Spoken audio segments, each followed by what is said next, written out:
성경 안 읽고 뭐하니? 신명기 시간을 갖겠습니다. 자, 신명기, 그렇죠. 기록한 말씀이 성경이에요. 그러니까 하나님께서 사람에게 하신 말씀을 기록한 게 성경이고, 또 기록한 그 하나님의 말씀을 설명한 게 설교입니다. 신명기는 성경을 설교한 성경입니다. 자, 어렵죠? 하나님의 말씀을 받아 적은 게 성경. 이 성경을 설명하는 게 설교. 그런데 신명기에서는 하나님의 말씀, 그리고 이 말씀을 설명한 설교가 다 포함되어 있는 그런 말씀이 바로 신명기입니다. 하나 버튼을 누르시면, 자, 히브리어로는 데바림이라고 하는데 복수로 되어 있어요. 자, 이 말은 그 말씀들이다. 뭐 신명기 이 제목이 그냥 데바림이에요. 뜨바림. 그냥 그 말씀들이다. 이렇게 되어 있습니다. 자, 그럼 하나 더 눌러보면, 자, 헬라어로는 듀트로노미온이라고 부르는데, 사실 이스라엘 사람들이, 그러니까 예수님이 이 땅에 오셨을 그 당시에 사실은 로마가 세계를 다 장악을 했지만 쓰는 공용어는 헬라였어요. 그만큼 알렉산더의 헬레니즘 문화가 엄청나게 큰 영향을 미쳤다는 거예요. 자, 그러다 보니까 유대인들도 히브리어를 잃어버리는 다음 세대들이 너무 많았던 거예요. 그래서 어쩔 수 없이 알렉산드리아의 알렉산더가 만든 이 도서관에 모든 책들을 꽂을 때 이 히브리어 성경도 헬라어로 번역을 해서 성경을 두자. 자, 그때 이름을 붙이기를 듀트로노미온이라고 불렀습니다. 뜻은 제2의 율법이다. 처음에는 뜨바림에서 듀트로노미온으로 이름이 바뀐 겁니다. 자, 그러면 영어로는 신명기가 어떻게 발음이 되죠? 예, 한번 원어요. 예? Deuteronomy. 예, 이렇게 되죠? 디로노노미. 자, 이 디로노노미가 사실 저도 아니 왜 이렇게 영어 신명기를 어려워 생각을 했는데, 이 헬라어의 듀트로노미온을 그냥 발음으로, 영어식 발음으로 해버린 거예요. 그래서 그냥 음력 자체가 디로노노미 이렇게 영어로 된 겁니다. 자, 그러면 하나를 더 눌러보면 한자가 나옵니다. 신명기 할 때 이 신자가 우리 좋아하는 신라면의 신하고는 좀 다른 거예요. 이게 보통 어떻게 읽어지냐면은 납신 또는 원숭이신, 거듭신, 자, 이렇게 발음이 됩니다. 그러면 여기서는 분명히 원숭이신은 아닙니다. 이 신자는 이 거듭한다는 의미를 담고 있는 거듭신자로 읽어야 돼요. 해석도 해야 되고. 그래서 신명기라고 하는 한자어는 신신당부의 말씀이다, 이런 뜻을 가지고 있습니다. 자, 한마디로 신명기라는 것은 율법을 지키라는 신신당부의 말씀이 신명기다. 자, 이렇게 생각을 하면 됩니다. 자, 신명기는 모세의 최초 설교이자 모세의 유언이 이 안에 담겨져 있습니다. 자, 그 다음에 보면, 자, 출애굽에서 가나안까지의 여정을 우리가 이렇게 보면, 이집트를 탈출하던 해 1월 15일에 탈출합니다. 그리고 3개월 후에 시내산에 도착을 하고, 그 다음에 시내산에서 거의 2년을 머무르면서 율법과 성막을 다 수여받아요. 하나님으로부터. 그때가 출애굽한 지 2년 2월 20일에 시내산을 떠나요. 그리고 광야에서 약 38년을 계속해서 여행을 하고 돌아다닙니다. 그러다가 40년 11월 1일째에 모압 평지에 들르고 여기서 모세가 죽습니다. 그리고 그 다음은 여호수아와 함께 이스라엘 백성이 가나안으로 들어가는 이 여정인데, 사실 요때까지가 민수기에서 일이 다 끝난 거예요. 민수기에서 바란 광야, 그 다음에 모압 평지까지 와서 38년 동안의 모든 여정이 민수기에서 다 끝난 거예요. 그리고 맨 마지막 모압 평지에서 가나안을 바라보면서 모세가 죽기 전에 이스라엘 백성들에게 반드시 알아야 될 이 말씀을 전해주는 내용이 있는데, 이유가 있습니다. 이미 출애굽 1세대는 광야에서 다 죽었습니다. 그리고 지금 40년이 되던 그때의 백성들은 광야 2세대, 출애굽 1세대들은 다 죽고 광야 2세대들이 모세와 함께 여기까지 서 있는 거예요. 그러다 보니까 출애굽 1세대는 유월절을 경험했습니다. 홍해가 갈라지는 걸 경험했어요. 그리고 시내 산에서 율법을 수요하는 이 언약을 다 경험을 했던 거예요. 그런데 이 광야 2세대는 아직까지 율법을 직접적으로 이 하나님의 말씀을 경험해보지 못했던 거예요. 자, 그러다 보니까 모세가 그냥 떠날 수는 없고 다시 한번 백성들에게 너희는 반드시 하나님의 말씀을 꼭 지켜야 한다.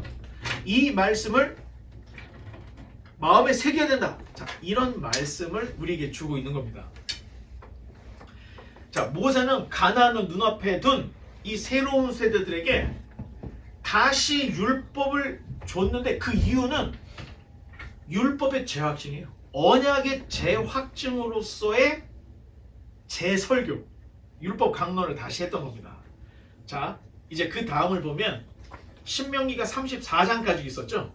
혹시 여러분들 신명기 34장 다 읽었습니까? 거의 대부분. 진짜 이건 대단한 거예요. 여러분이 지금 우리가 서론했고 창출, 레민, 신 5주 동안에 지금 모세 오경을 읽었다는 것은 사실 신학생들도 쉬운 일이 아닌 거예요. 또 목사인 나도 나도 쉬운 일이 아닌 겁니다. 그런데 여러분들이 여기까지 따라왔던 것은 정말로 여러분들이 보통의 마음이 아니구나 이런 걸 느낄 수가 있는데, 성경을 읽지 않고 강의만 들으면, 설교만 들으면 그냥 다 잊어버립니다. 하지만 여러분이 제가 드렸던 34장까지 요약된 요약본을 읽고 그 다음에 프로젝트를 보시고 그리고 성경을 이미 읽고 와서 이 시간을 여러분들이 앉아서 듣는다면 이 시간은 여러분들에게 엄청난 이 도전과 하나님의 마음을 느낄 수 있는 시간이 될 거다. 저는 이렇게 확신합니다. 바라기는 여러분, 이 시간이 여러분 평생에, 제 평생에 2번, 3번 올 수 있을 일인지도 아무도 장담할 수가 없어요. 그러니까 매주 한 주 한 주 우리가 요한계시록을 다시 끝날 때까지 여러분들이 정말 끝까지 따라와서 성경을 누군가가 야 신명기가 뭐냐 하면은 야 내가 어떻게 하냐, 목사들이나 하는 거지, 이렇게 하지 않고 신명기에 대해서 율법의 죄학증이다, 이런 이야기들을 여러분들이 해줄 수 있는 이 정도 실력이 돼요. 그리고 여러분들이 꼭 한 번 더 이 시점에서 말씀드리고 싶은 건 여러분들이 잘 배워서 여러분의 자녀들을 가르쳐야 됩니다. 사실 내 자녀를 내가 열심히 키우고 이것으로 끝나는 게 아니에요. 하나님께서 내가 원하는 자식을 선택을 해서 얻은 게 아니고 하나님이 나에게 주신 자식은 나에게도 사명이 있다는 거예요. 이 자녀를 하나님 백성으로 길러내야 될 사명들이 있는 거예요. 근데 여러분들이 이제 곧 결혼도 하고 또 아이들도 나면 그냥 평범한 세상 사람으로 키울 것이 아니라 이 하나님의 말씀을 알아서 잘 가르쳐서 아이가 이 신앙을 본받는 이런 자녀, 이게 이런 이야기가 신명기 전체에 나옵니다. 그래서 쉐마 이스라엘, 들어라 이스라엘아, 너는 마음과 뜻과 힘을 다해서 네 하나님을 사랑하고 앉아있을 때, 일어설 때, 문설주를 지날 때 이마에 팔에 항상 붙이고 다니라. 모세가 이런 얘기를 했던 거예요. 너만 알고 끝나지 말고 네 자녀들까지도 네가 가르쳐라, 이런 의미가 담겨져 있는 겁니다. 그래서 34장까지 모세의 죽음으로 이렇게 구성이 되어 있습니다. 다음 보면 우리 한번 주제를 한번 노란 글씨로 된 거 한번 읽어보겠습니다. 시작. 언약의 재확증. 그냥 강론을 한 게 아니에요. 언약의 재확증을 위해서 지금 모세가 이 하나님의 말씀을 다시 기록을 하고 있는데, 신명기는 3편, 자 1장부터 4장까지 모세의 첫 번째 설교가 나옵니다. 이 내용은 광야 40년의 역사를 요약해주고 있어요. 그리고 5장부터 26장까지는 모세의 두 번째 설교가 있는데 율법의 대략. 그래서 다음 세대, 이 광야 2세대들에게 율법에 대해서 다시 한번 대략적인 설명을 해주는 내용이에요. 그래서 5장부터 26장까지 내용이 긴 거예요. 그리고 27장부터 30장까지는 모세의 세 번째 설교인데 이게 결론이에요. 사실은 이 결론이 뭐냐, 네가 여태까지 애굽에서 이집트에서 탈출해 와서 하나님의 말씀을 받고 네 삶의 결론은 복과 저주가 네 앞에 있다는 거예요. 네가 말씀을 지키면 너는 하나님께서 말하는 천대까지의 복을 누릴 거지만 네가 하나님의 말씀을 지키지 않으면 3세대까지 재앙이 임할 거다. 이런 이야기가 27장부터 30장까지 세 번째 설교에 있습니다. 그리고 사실 부록으로 볼 수 있는데 31장부터 34장까지는 이제 모세의 최후 마지막 발언이라고 할 수 있죠. 유언과 모세의 최후 행적이 이렇게 기록되어서 전체적으로 34장까지 이렇게 구성이 되어 있습니다. 자, 이제 다음 장으로 넘어가 보면 1장부터 4장까지는 모세의 첫 번째 설교죠. 광야 40년의 역사를 요약을 해주고 있는데, 자, 이 역사를 요약할 때 모세는 굉장히 뛰어난 사람이에요. 이 첫 설교에서 계명을 설명하기 위해서, 그러면 이 계명이 어디서 왔느냐? 너희가 출애굽을 할 때 너희들을 출애굽시킨 그 하나님이 너희에게 이 계명을 주시고 언약을 맺었다는 걸 얘기하기 위해서 가까운 과거 그리고 먼 과거, 이 두 개를 대칭 구조로 역사를 소개를 해주고 있는 거예요. 자, 가까운 과거라는 것은 시내산에서 행진하여 모압 평지까지, 지금 너희가 서 있는 이 자리까지 왔던 역사를 다시 회고를 해주는 내용을 이야기하고 있고, 먼 과거로는 호렙, 이 호렙을 시내산 내지는 호렙산이라고 하는데, 시내는 수풀이라는 뜻을 가지고 있고 호렙은 메마른이라는 뜻을 가지고 있어요. 하지만 학자들마다 약간의 틀려 있어요. 호렙은 산맥의 한 능성을 호렙이라고 부르고 다른 능성을 이 시내라고 부르는, 이렇게 말하는 사람도 있고, 이쪽 면에서는 호렙이라고 부르고 저쪽 면에서는 시내라고 부르는 사람도 있고, 뭐 여러 가지로 학설들이 있지만 중요한 것은 이게 하나님이 이 백성들에게 언약을 맺었던 하나님의 산이라는 거예요. 자, 이 먼 과거는 호렙에서 소급해서 애굽에서 너희들이 노예 생활할 때, 그리고 하나를 더 얘기하는데 더 올라가서 족장시대에서 창조 때까지의 이 시간적인 소급을 해서 먼 과거 그리고 지금 너희가 경험했던 40년의 과거 두 개를 대칭을 해서 이스라엘 백성들에게 지금까지 너희의 역사에 대해서 얘기합니다. 그래서 유대인들은 지금 이 유대교를 믿고 있는 유대인들에게, 야, 너희의 역사가 언제야 하면, 제대로 배운 사람이라면 우리가 애굽에서 이집트에서 노예살이를 할 때 하나님이 우리를 건져주셨다. 역사의 출발을 거기로 보고 있다는 거예요. 이게 모세 신명기의 이 가르침에 해당하는 이야기들입니다.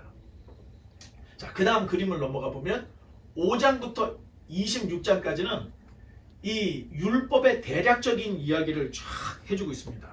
자, 율법의 뿌리는 십계명이에요. 모세가 시내산에서 두 돌판을 받았죠. 두 돌판. 이 두 돌판 안에 십계명이 들어있는 거예요.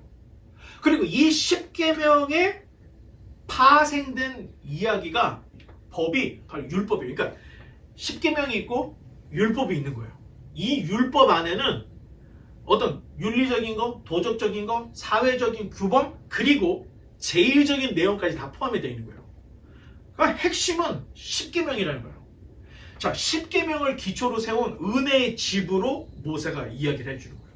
너희가 가지고 있는 이 공동체라는 것은 십계명으로 출발하고 그 바운드리에 율법이 있고 이 율법 테두리 안에 너희가 살고 있는 거다. 이런 은혜의 집으로 비유를 해서 모세가 설명을 합니다. 자, 예배와 거룩한 생활에 대한 규범, 그리고 재판에 대한 처벌법, 이런 이야기들이 잔뜩 들어있는데, 그 다음을 하나를 더 눌러보면, 자, 신명기 6장 4절로 5절을 우리 한번 읽어보겠습니다. 시작. 이스라엘아 들으라. 우리 하나님 여호와는 오직 유일하신 여호와시니 너는 마음을 다하고 뜻을 다하고 힘을 다하여 내 하나님 여호와를 사랑하라. 자, 고대 사회에서 마음과 뜻과 힘을 다한다 할 때는 고대 사회, 지금이 아니에요. 그러면 아니 목사님이 고대 사회에 그런 걸 어떻게 해야 돼요? 정말 놀라워요. 수메르에 나와 있는 이런 문건들과 그때 당시에 발견된 토판들을 보면 그분들이 가지고 있는 그 문화, 그분들이 가지고 있는 사상이 다 고스란히 있는 거예요. 자, 그거에 준해서 고대 사회에서는 마음을 다하고 뜻을 다하고 힘을 다한다는 것은 이렇게 비유를 합니다. 바다에 가서 물고기를 잡는데 어선이 그물을 당기는 거예요. 그런데 이 그물을 당기는 그것을 마음을 다하고 뜻을 다하고 힘을 다한다, 이렇게 생각들을 했던 거예요. 그 이야기는 그게 뭔데? 여러분, 이게 이 그물이라는 게 물에 들어가지 않았을 때는 부력이 없기 때문에 되게 가볍습니다. 근데 집어 던져서 쫙 퍼져 있고 얘네들이 물고기들과 이런 것들을 다 담아가지고 끌어올릴 때는 한 사람이 못하는 거예요. 그런데 5사람이 만약에 그물을 끌어올릴 때 한 사람만 열심히 한다고 해서 이 그물이 끌어지는 게 아니라는 거예요. 5명이 마음과 뜻과 힘을 합쳐서 영차할 때 한 번에 당기고 영차할 때 한 번 당기고 해야 그물이 올라온다는 거예요. 고대 사람들에게 있어서 마음을 다하고 뜻을 다하고 힘을 다하다, 이런 의미가 있다는 거예요. 자, 레위기에서는 거룩이 너는 거룩입니까? 너희는 거룩입니까? 너희라고 되어 있죠. 공동체의 문제는, 거룩의 문제는 공동체의 문제다. 자, 이렇게 얘기를 했어요. 신명기에서는 하나님을 마음과 뜻과 힘을 다해서 사랑하는 것도 네 개인의 문제가 아니라 공동체의 문제라는 것을, 마음과 뜻과 힘을 다한다는 것은 여기는 공동체가 정말로 대충 하는 게 아니라 전심으로 서로가 서로를 사랑하는 이 마음이 있을 때 마음과 뜻과 힘을 다해서 하나님을 사랑할 수 있는 데까지 이룰 수 있다. 이런 의미가 이 안에 담겨져 있다는 거예요. 모두가 최선을 다하지 않으면 결코 하나님의 사랑을 만들 수가 없다는 겁니다. 경험할 수도 없고. 자, 고대에서의 나태는 죄였습니다. 예를 들면 이 안에서 한 사람이 그물질을 하는데 대충 해. 그러면 사랑이 다 깨져버리는 거예요. 이룰 수가 없는 거예요. 거룩도 못 이루고 이 안에서 여호와를 마음과 뜻과 힘을 다해서 사랑하는 이게 이루어질 수가 없다는 거예요. 그래서 고대 사회에서는 나태를 죄악으로 여겼던 거예요. 그러니까 고대 문서들을 이렇게 보면 여러분, 그 안에 마치 군대 같은 내용들이 굉장히 많아요. 무엇인가를 하면 모든 사람들이 다 팔을 걷어붙이고 함께해요. 농사도 그랬고 모든 일들을. 그러니 그분들에게 있어서 나태는 죄악이었다는 거예요. 자, 우리가 성경 읽지 않으면 여러분, 혹시 못 읽었으면 집에 돌아가서도 읽어요. 채워요.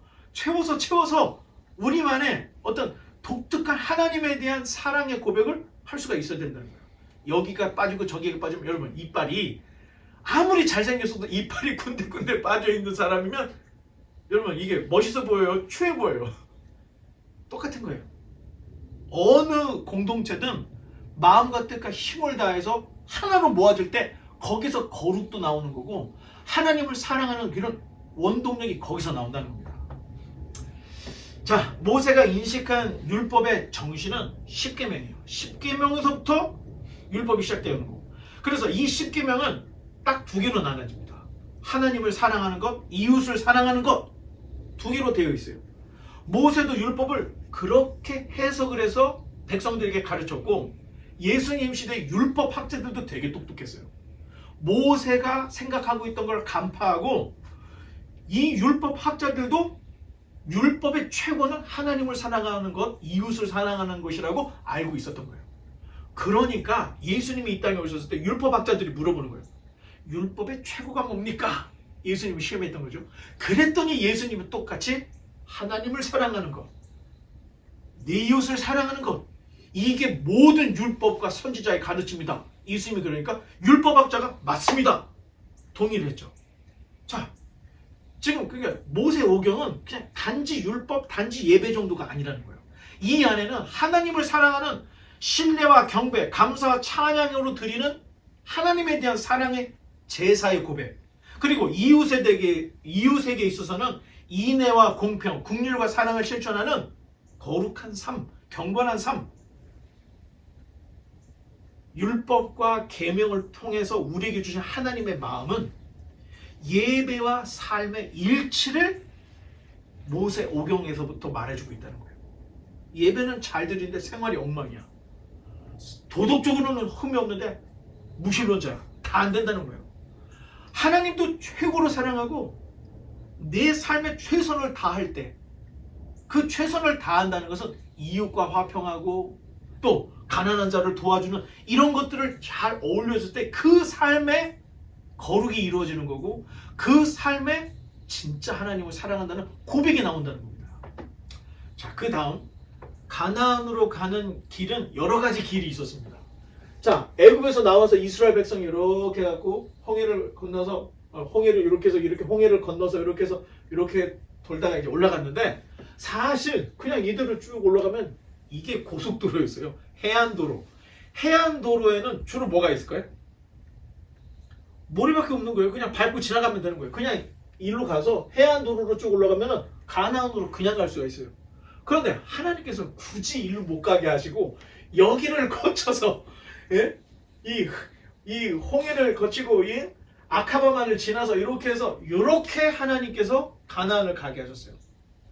자, 아니 하나님 왜 이렇게 힘들게 그 백성들을 예? 광야로 가게 하셨을까? 자, 걸어서 광야를 통과하는 일은 정말로 쉬운 일이 아니에요. 여러분, 우리가 이제 성지순례를 가보고 그러면은 가끔가다 버스 운전사가 아이고 죄송합니다 여러분 버스가 고장나서 잠깐 내리셔야 되겠습니다 한대요. 그러면 다 내리면 버스 운전사가 문을 닫고 가버린답니다. 그러면 이 여행객들이 뭐야 하면서 불평하면서 한 1시간 내지 2시간 정도를 걸어서 버스 길을 따라서 이제 가다 보면은 버스가 이제 문을 열고 에어컨을 켜고 물을 준비해서 맞이해 준대요. 그럼 사람들이 이런 사람아 이거 뭐 하는 거냐고 막 이렇게 얘기를 하면 그 운전사가 이런 얘기를 해준답니다. 여러분들은 1시간 2시간 걸었는데 어땠습니까? 죽을 뻔했죠. 이스라엘 백성은 40년을 거기서 살았습니다. 이런 얘기를 해준다는 거예요. 여러분 이게 물도 없어 예? 뭐 아무것도 없는 이런 광야에서 40년을 산다는 거는 이게 보통 일이 아니에요. 자, 모세가 설명하기를 자, 하나 더 눌러주시면 자, 신명기 8장 2절로 3절에 하나님이 너희를 쉬운 고속도로 해안도로로 가지 않고 광야길로 가게 한 이유가 있는데 그 이야기를 광야 2세대들에게 하고 있는데 한번 읽어보겠습니다. 시작. 내 하나님 여호와께서 이 40년 동안에 내게 광야길을 걷게 하신 것을 기억하라. 이는 너를 낮추시며 너를 시험하사 내 마음이 어떠한지를 그 명령을 지키는지 지키지 않는지 알려 하심이라. 너를 낮추시며 너를 줄이게 하시며 또 너로 알지 못하며 내 조상들도 알지 못하던 만나를 먹게 네게 먹이신 것은 사람이 떡으로만 사는 것이 아니요 여호와의 입에서 나오는 모든 말씀으로 사는 줄을 내게 알게 하려 하심이니라. 자, 2절에 광야 40년의 길을 걷게 하신 것은 너희를 낮추사 시험하사 너희가 그 명령을 과연 지키는지 안 지키는지를 알아보려고 하나님이 40년 광야 생활을 하게 하셨다는 거예요. 3절에 낮추시고 줄이게 하시고 조상들도 먹어보지 못한 이 만나를 먹이신 이유는 사람이 떡으로만 살 것이 아니요 여호와의 입에서 나오는 모든 말씀으로 사는 줄을 알게 하시려고 하나님이 그렇게 하셨다는 거예요. 자, 죄송한 말씀이지만 제 얼마 살지 않은 제 인생에서도 사람이 배가 부르면 신을 안 찾게 되더라고요. 신을 안 찾아요. 그런데 배가 고프면 절대자 신을 찾고 하나님께 돌아오더라는 거예요. 그래서 간증을 들어봐요. 내가 한때는 정말 너무너무 잘 나가서 차도 무슨 차에 집도 무슨 집에 살다가 쫄딱 망했는데 그때 두 손 두 발 들고 하나님께 돌아왔다. 이런 간증이 너무 많죠. 너무 배부르고 너무 잘 살면 하나님께 돌아올 수 없는 거예요. 한 번 당하는 이 고난으로 사람들은 겸손을 배워요. 그리고 하나님을 찾게 되더라는 거예요. 제가 유튜브 한번 올렸죠? 그 냉철한 과학자는 절대 신을 인정하지 않았던 거예요. 자기 고양이가 죽는 거를 경험하고 신에게 기도를 했대요. 신이 정말로 계시다면 내 고양이 좀 살려달라는 기도를 하더라고요. 그러면서 이 과학자가 유튜브에 신이 있는지 없는지는 모르겠지만 있다 할 때는 나도 믿고 싶다 이런 얘기를 하더라고요. 사람이 바뀌더라고요. 그럼 이게 너무 편안하면 하나님을 찾을 수가 없는 거예요. 자, 그래서 신앙적인 관점에서 살면서 당하는 고난과 고통은 은혜의 기회다 이렇게 생각을 해야 된다는 거예요. 괜히 우리 가족이 부도가 났어. 그럼 부모 원망할 필요가 없다는 거예요. 이런 어려움들이 나에게 주시는 은혜의 기회다 이렇게 생각하면 다 이겨낼 수 있다는 거예요. 자, 예수님께서도 광야에서 40일 동안 마귀에게 시험을 당했습니다. 마귀가 40일 동안 금식한 예수님께 돌로 떡을 만들어라 이런 시험을 했죠. 그때 주님께서 이 말씀을 지금 신명기 8장의 말씀을 인용해서 사람이 떡으로만 살 것이 아니요 하나님 입에서 나오는 모든 말씀으로 살 것이다. 그러면서 마귀를 쫓았다는 거예요. 여러분, 이 땅에서 당하는 고난, 시험, 환난, 어려움 자기 의지만으로는 안 됩니다. 하나님의 말씀에 귀를 기울이고 그 말씀을 의지하게 되면 여러분이 이 시험과 고난을 이길 수 있는 힘이 나온다는 거예요. 그래서 예수님께서도 이 말씀을 인용해서 마귀를 쫓아내는 모습을 보여주고 있습니다. 자, 사람이 먹지 않으면 어떻게 돼요? 죽어요. 그런데 사람이 하나님의 말씀을 먹지 않으면 어떻게 되는 거예요? 영원히 죽는다는 겁니다. 먹지 않으면 육체가 죽겠지만 하나님의 말씀을 먹지 않으면 영원한 죽음을 맞이할 거다. 이런 내용이 모세 가르침 속에 있다는 거예요. 자, 그 다음 한 가지 재미있는 것은 이스라엘 백성이 광야 40년을 지나면서 그렇게 힘들게 왔던 가나안이 정말로 젖과 꿀이 흐르는 땅이었을까? 자, 젖과 꿀이 흐른다라고 하는 말은 과일이 풍부하고 풀이 풍부해요. 그래서 짐승을 길러서 짐승이 젖을 내는 짐승들이 많아진다는 뜻이에요. 그러니까 땅이 좋다는 뜻이에요. 젖과 꿀이 흐른다는 풍성한 땅이라는 거예요. 자, 그런데 여기가 가나안 땅이에요. 여러분 보시기에는 여기가 정말로 젖과 꿀이 흐르는 것처럼 보입니까? 아니 정말 여기 조금 풀 몇 개 있어요. 이 여기에. 이게 진짜 어떻게 생각하면 지금 하나님께서 우리에게 말씀하셨던 이거는 정말 척박한 땅이에요. 이스라엘 백성들은 40년 전에 진짜 젖과 꿀이 흐르는 땅이 어딘지를 보고 있었어요. 경험했어요. 이집트의 나일강 하구는 정말로 젖과 꿀이 흐르는 땅이었던 거예요. 그런데 하나님이 40년을 돌리면서 데리고 왔던 땅이 이 땅이었다는 거예요. 자, 그 다음을 넘겨보면 한번 읽어보겠습니다. 시작. 내 하나님 여호와께서 돌아와 주시는 땅이라. 연초부터 연말까지 내 하나님 여호와의 눈이 항상 그 위에 있느니라. 이것도 미스테리입니다. 아니 이런 땅이 어떻게 연초부터 연말까지 여호와 하나님의 눈이 있는 곳일까? 궁금하죠? 알아봐야 되겠습니다. 다음. 자, 비가 내리지 않으면 농사는 안 되는 거예요. 비가 내려야 돼요. 그런데 이 가나안 땅은 11월부터 내년 3월까지가 우기예요. 그때 비가 내려. 그러니까 11월에 비가 내리면 땅이 물렁해지죠? 그때 씨를 뿌리는 거예요. 그때가 아니면 씨를 뿌릴 수가 없어. 항상 딱딱하기 때문에. 비가 한번 내려서 그러면 바로 씨를 뿌립니다. 그리고 3월, 4월에 늦은 비가 내려요. 그때 마지막 3월, 4월에 내리는 그 늦은 비와 함께 이제 추수를 합니다. 그 다음 5월부터 10월까지는 이렇게 돼요. 비가 한 방울도 안 내리는 거예요. 그러니까 건기예요, 건기. 건기 때는 정말로 어쩌다가 비가 한 번 내리는데 이 어쩌다 한 번 내리는 비의 이름이 단비입니다. 이 비가 너무 달다 해서 단비예요. 그냥 성경에서는 이 비를 그냥 조금 내려도 이걸 큰 비 이렇게 불러요. 그럼 비가 안 내리면 어떻게 사는가? 새벽에 내리는 이슬로만 연명을 하는 거예요. 여기 있는 몇 개의 이 풀들은 비가 안 내려요. 다만 새벽에 내리는 그 이슬로 연명을 하고 있는 거예요. 겨우겨우 살고 있는 거예요. 자, 그러면 이 땅은 우리가 볼 때 기름진 땅이 아닙니다. 젖과 꿀이 흐르는 땅이 아니에요. 아주 그냥 척박한 메마른 땅인 거예요. 그런데 굳이 하나님께서는 아까 연초부터 연말까지 내 눈이 거기를 향하는 축복의 땅이다. 하나님을 이렇게 얘기하고 있는 거예요. 다음, 지정학적으로 그러면 과연 그 땅이 그렇게 척박하지만 지정학적인 위치가 어딘가 하고 한번 봤더니, 자, 이 가나안이라고 이 별표가 돼 있죠? 이게 가나안 땅이에요. 이 가나안 땅은 아프리카, 유럽, 아시아 세 개 대륙이 만나는 접점입니다. 자, 이집트가 만약에 나라가 커져가지고 더 국력을 신장해서 다른 나라로 침범하는 제국으로 나아간다고 할 때는 반드시 어디를 지나야 돼요? 가나안을 지나요. 아수르 바벨론이 제국이 돼서 큰 나라가 되면 반드시 어디를 지나요? 가나안을 지나야 애굽을 칠 수 있는 거예요.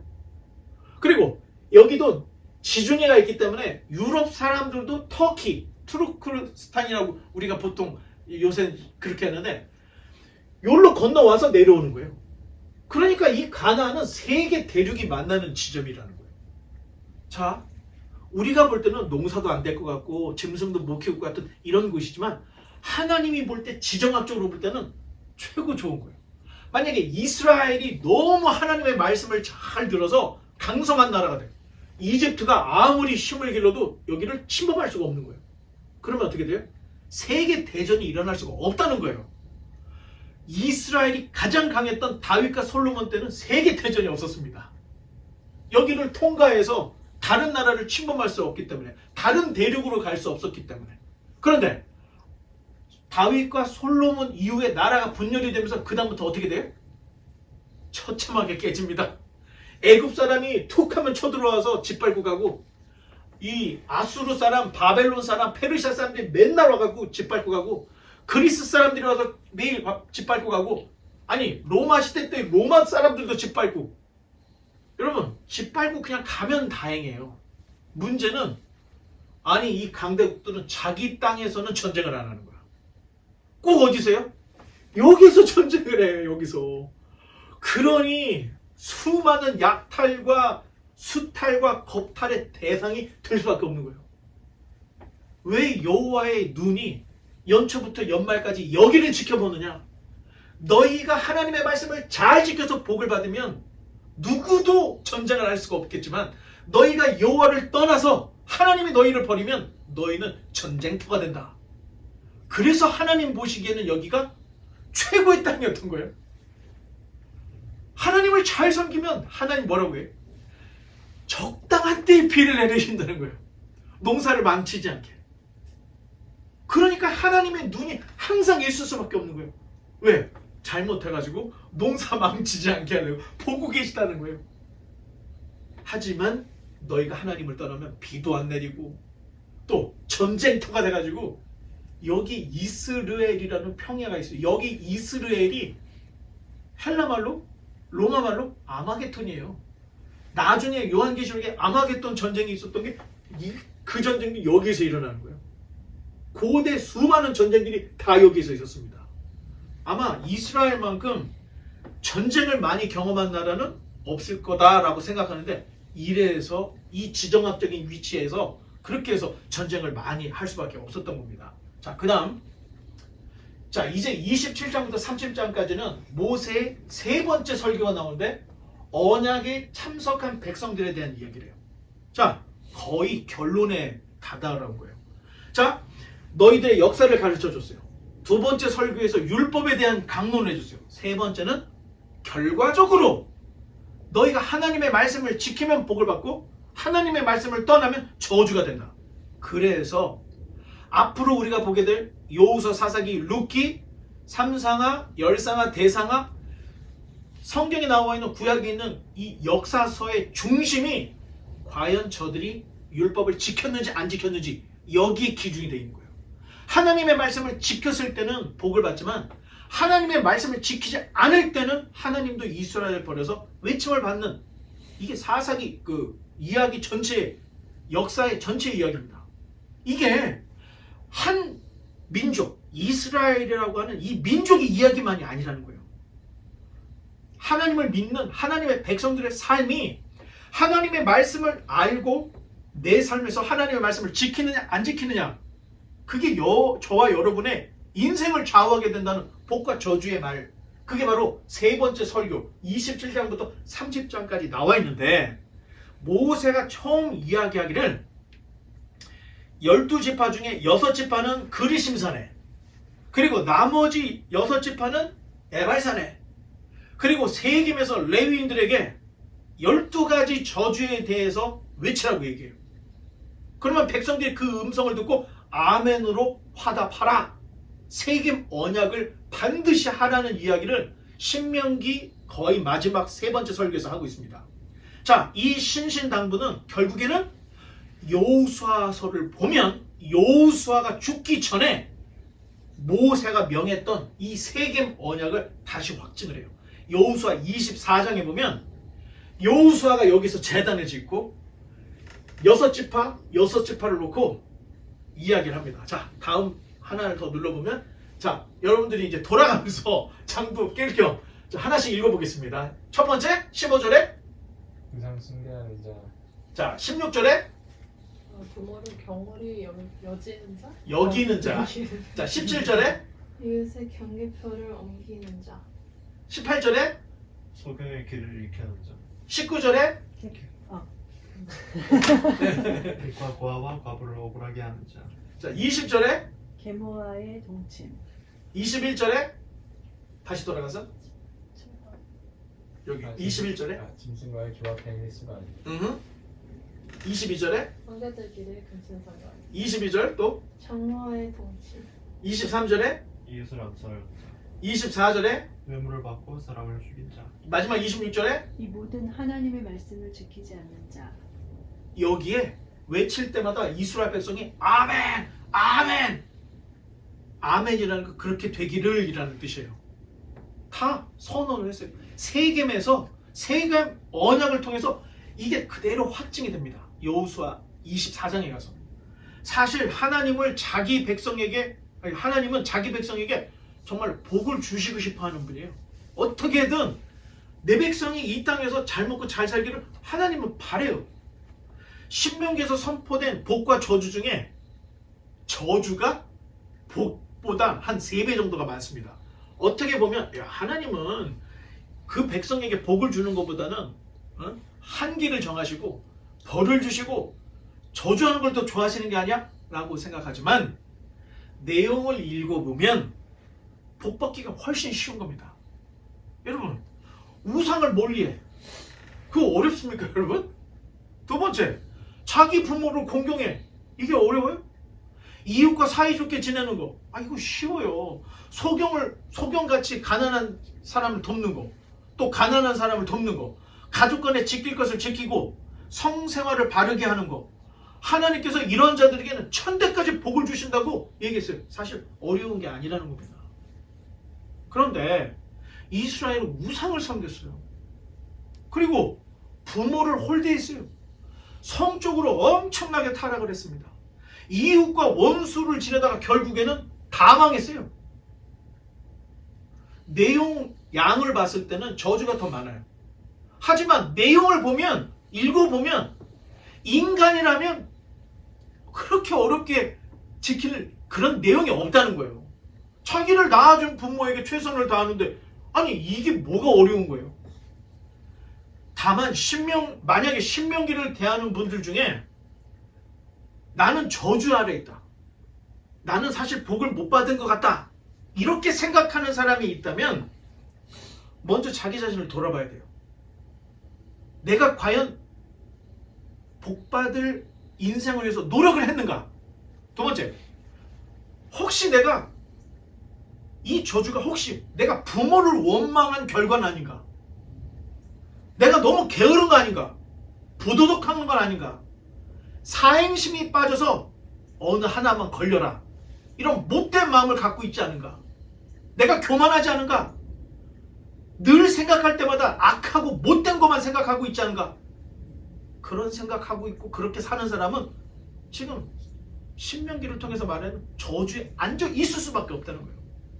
하지만 부모를 하나님, 우상을 숭배하지 않고 하나님을 섬겨요.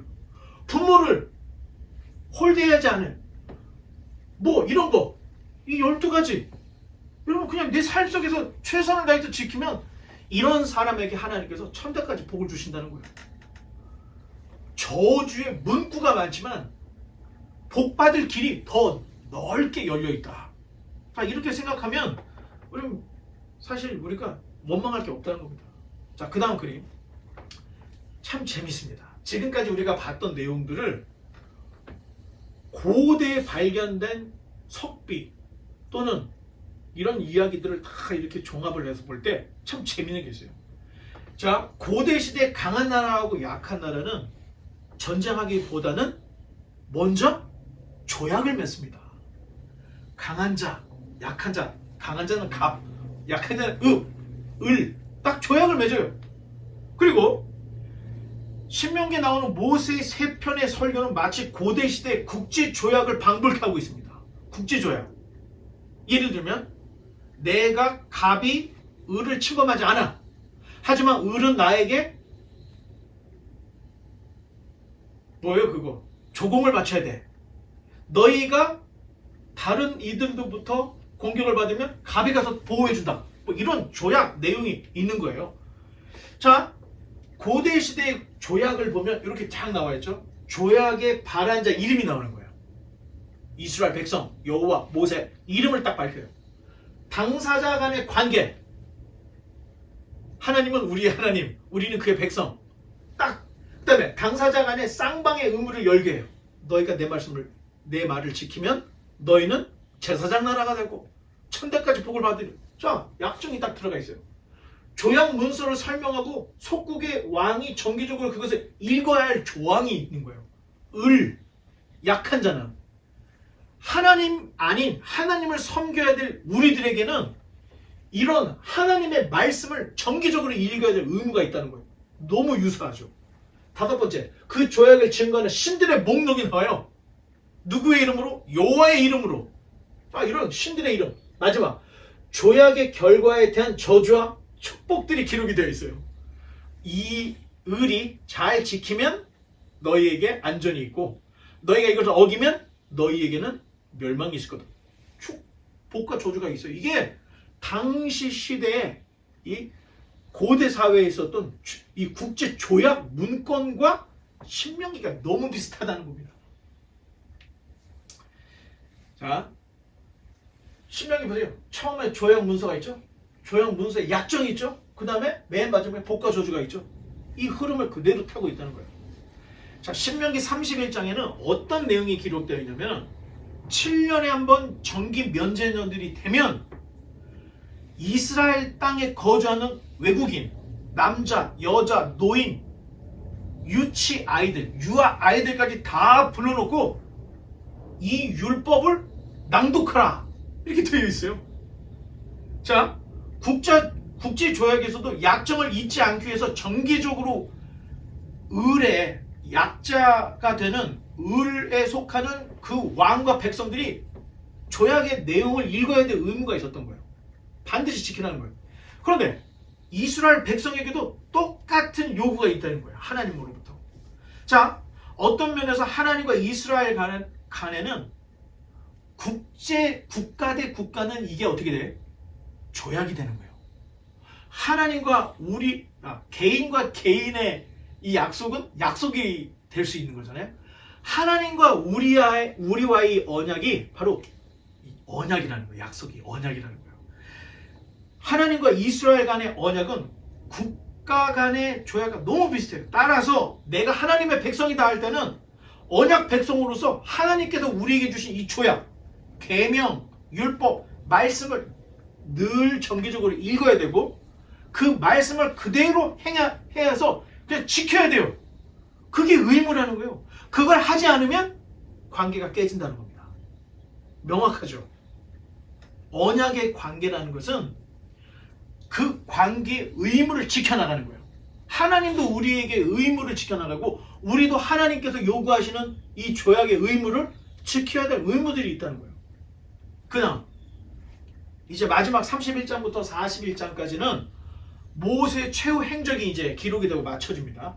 자, 언약 아래서 드디어 믿음으로 바라는 것들의 실상, 보지는 못했지만 젖과 꿀이 흐르는 땅이다 했을 때 그 비전들이 있었는데 이게 모압 평지에 와서 가나안을 눈앞에 두고 쫙 펼쳐지는 거예요. 자, 찬란한 신세계가 눈앞에 들어오는데 그게 바로 이 가나안 땅이었던 겁니다. 자, 모세가 최후를 맞이한 느보산, 이 느보산인데 사실 이게 고고학적으로 이게 느보산인지 아닌지는 몰라. 우리가 잘 알아야 될 게 고고학이라고 할 때는 학문적인 거죠. 근데 우리 대부분은 성지순례 가서 관광 가이드로부터 들은 이야기 아니면 출처를 알지 못하는 유튜버들이 하는 이야기, 이것에 의해서 오염될 수 있다는 거예요. 그래서 사실 느보산이라는 곳, 이게 꼭 여긴다 이렇게 얘기할 수는 없지만 거의 일치하는 면이 있어서 우리가 이제 얘기를 하는데, 여기에 이 이탈리아의 조각가였던 지오바니 판토니라는 사람이 이 느보산 끝에 지금 이 놋뱀 십자가를 딱 만들어서 조형물을 여기다 해놓은 거예요. 그리고 여기가 느보산이고 이 아래에 가나안이 보인다. 자, 이런 걸 지금 해놨답니다. 직접 가서 보면.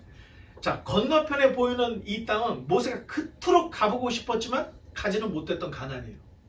근데 아마 성경을 읽으면서 와, 가슴이 미어지는 부분들이 몇 군데가 나와요. 왜? 가슴이 미어진다고 하면 이게 내 얘기일 것 같을 때 가슴이 미어지죠. 그게 언제냐? 모세가 120년 동안 살면서 40년은 왕궁에서 살다가 40년은 쫓겨나서 외인으로 살다가 나머지 80년은 40년은 이스라엘 백성들을 끌고 여기저기 돌아다니면서 그렇게 살았던 거예요. 아니, 모세가 얼마나 힘들었는지 한때는 내가 이 백성을 낳습니까? 하면서 하나님께 따지기도 했던 거예요. 얼마나 힘들었으면. 그런데 하나님이 저도 혹시 가나안에 갈 수 있나요? 너는 그 기도 하지도 마. 그런 거예요. 그러면서 마지막으로 이 느보산에 가서 가나안의 정경을 한번 보여주는 것 뿐이었어요. 야, 이때 여러분 그 성경 잘 읽어봐요. 이때 눈물 없이 볼 수가 없는 거야. 이 부분에 이 모세의 심정이 느껴지는 거야. 성경을 읽으려면 이 정도는 읽어야 됩니다, 여러분. 그 모세의 심정, 그 모세의 심정이 느껴져야 돼. 자, 신명기는 모세 오경이 이제 끝나는 마지막 출구예요. 그리고 모세 오경이 끝나면 그 다음에 성경이 뭐죠? 여호수아. 모세 오경에서 역사서인 이 여호수아로 가는 교량 역할을 딱 신명기가 하고 있습니다. 이제 말씀의 결론을 맺겠습니다.